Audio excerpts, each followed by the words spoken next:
Welcome to the part 5 video of the chapter motion. In this video, we shall discuss a new topic, that is uniform circular motion. Till now, we have been talking about motion, but motion along a straight line. Now, in this video, we will be talking about motion along a circular path. So let's begin. We all know what is velocity, right? Velocity and how this velocity is different from speed, right? Here velocity is a vector quantity, that is it has both direction and magnitude, whereas speed has only magnitude. This is the major difference between velocity and speed. So I can say that I can change the velocity of an object by either changing the direction of motion or magnitude of speed, right? That is either by changing the speed or I can say either by moving the object faster or by changing the direction of motion. Now, can you think of an example wherein I change the velocity by only changing the direction of motion and by keeping the magnitude of velocity constant? For this, consider an example wherein an athlete is running along a closed rectangular path. So this is my rectangular path and let us name it as A, B, C and D. And an athlete is running along this rectangular path like this. So he will be running along AB, then along BC, then CD, then DA and so on.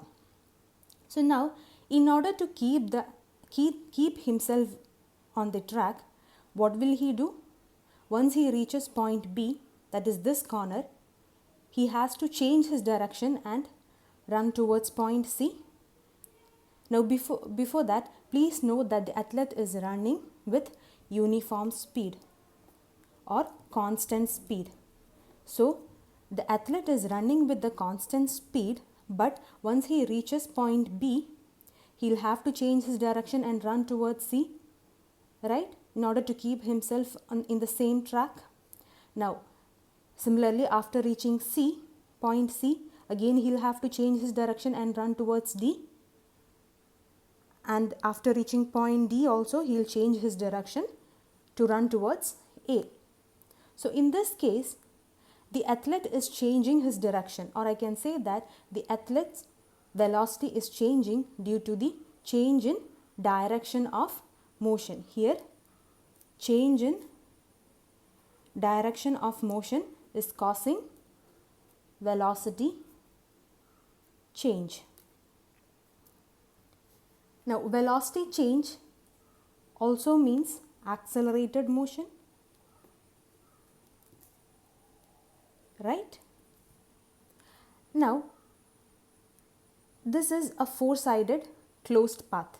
Now, what if the athlete is running along a hexagon? Here, the athlete will have to change his direction 6 times because hexagon has 6 sides and at each corners the athlete has to change his direction, thus change his velocity. Now, what if we keep on increasing the number of sides like this? We'll end up with a circle, right?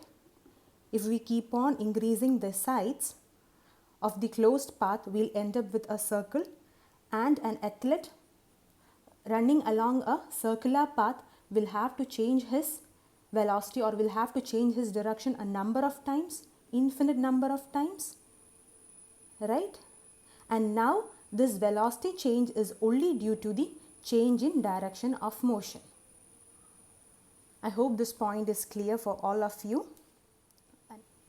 An athlete running along a circular path with uniform speed will experience a velocity change only due to change in direction. So, his motion will be an accelerated motion. Now, let's imagine R is the radius of this circular path. and the athlete takes t seconds to complete one complete round. Okay, so in that case the velocity of motion will be 2 pi r by t. Please note that 2 pi r is the circumference of the circle. This is also called as circumference of the circle. So the velocity is given by 2 pi r by t. Thus we can define what is circular motion. What will be circular motion? When an object is moving along a circular path with constant speed. If the speed is constant and the object is moving along a circular path, we can say that it is a uniform circular motion.